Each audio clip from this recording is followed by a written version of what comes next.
और ब्रह्मा के मानस पुत्र हुए हैं महाराज श्री करदम मुनि, जिन्होंने इंद्रियों का दमन किया है। ऐसे महाराज श्री करदम कोई आराधना करता है कि हमारे ऊपर भगवान की कृपा हो, कोई भगवान की भक्ति करता है कि धन आवे, कोई भक्ति करता है कि बुद्धि शुद्ध होवे, और कई भगवान की भक्ति करते हैं कि महाराज हमारा ब्याह है जाए, हमारी शादी हो जाए। करते कि नहीं करते बताइए।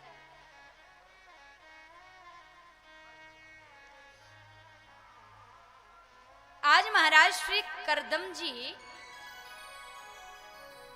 ब्रह्मा के मानस पुत्र है, और नारायण का भजन करूंगा, जंगल में जाकर के बैठूंगा और श्री नारायण दर्शन देंगे तो एक ही वरदान मांगूंगा कि एक सुंदर सी राजकुमारी मिल जाए और मेरा विवाह हो जाए। श्री नारायण मंद मंद मुस्कुराए, मन ही मन में बहा प्रभु ऐसा मेरा भक्त कि शादी हो जाए, राजकुमारी मिल जाए, इसलिए मेरी भक्ति कर रहा है। जंगल में बैठे करदम मुनि और जिस समय भगवान की भक्ति करते हैं तो श्री नारायण का प्राकट्य हुआ, और श्री नारायण जब प्रकट होकर के आए तो नारायण ने कहा कि करदम मांगो क्या चाहिए। करदम जी ने कहा कि मन में तो सोच के आया था कि विवाह हो जाए, ऐसा वरदान मांगूंगा, लेकिन नारायण से कहने लगे कि ठाकुर जी आपके दर्शन हो गए, इसके बाद मुझे कुछ नहीं चाहिए, अब हमारी सारी इच्छा पूरी हो गई। नारायण ने कहा देखो विवाह नहीं करना है। बोले नहीं ऐसा कुछ नहीं है, पहले तो इच्छा थी लेकिन अब आपके दर्शन हो गए तो विवाह की इच्छा समाप्त हो गई। तो नारायण ने कहा कि मन मन भावे मूढ़ हिलावे, मन में तो है कि हो जाती तो अच्छा था, ऊपर से कह रहे हैं नाथ अब हमारी कोई इच्छा नहीं है, सारी इच्छाएं समाप्त हो गई हैं।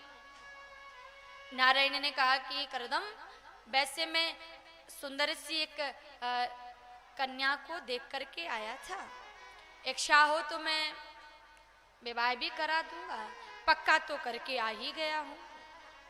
अब करदम मुनि ने कहा कि अरे महाराज जब आप पक्का करके आ ही गए हो तो कर ही लेंगे, क्या बुराई है। नारायण ने कहा करदम देख तो लो भला जिसके साथ विवाह करना है वो तुम्हारे योग्य है कि नहीं है।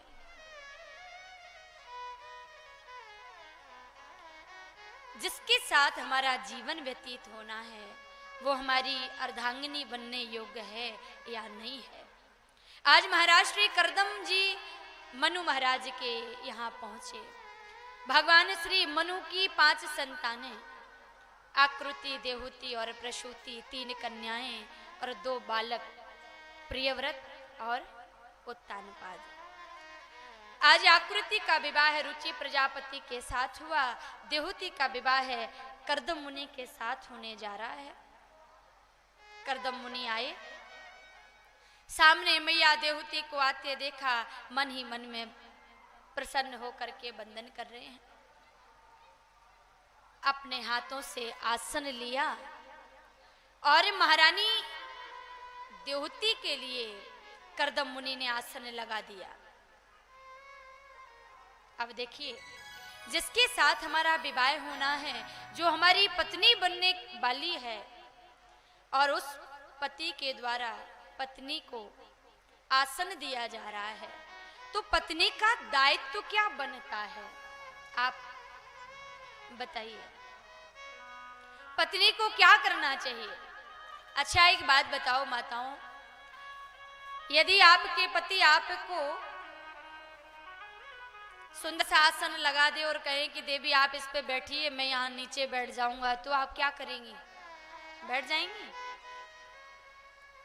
अच्छा वो कहेंगे आप कुर्सी पर बैठ जाइए, मैं नीचे बैठ जाऊंगा, तो कुछ तो कह रही हैं हम बैठ जाएंगे, तैयार हैं।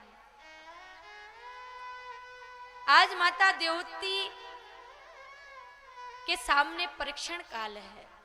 माता देवती असमंजस में है, सोच रही हैं कि पति के द्वारा मुझे आसन दिया जा रहा है और यदि बैठती हूं तो मेरा पातिव्रत धर्म नष्ट हो जाएगा, और नहीं बैठती हूं तो पति के द्वारा दिए गए आसन का अनादर होगा। क्या किया जाए? मैया देवती आई, पास में आकर धरती पर बैठ जाती हैं और दायां हाथ आसन पर रख लेती हैं। महाराज करदम मुनि बड़े प्रसन्न हुए। धन्य है देवी आप मेरे योग्य हैं, मैं आपकी दृढ़ता को वंदन करता हूं। मैया देवती के साथ करदम मुनि का विवाह हुआ। विवाह होने के बाद आई हैं माता देवती करदम मुनि की कुटिया में, जहां भगवान करदम जी नारायण का ध्यान करते हैं।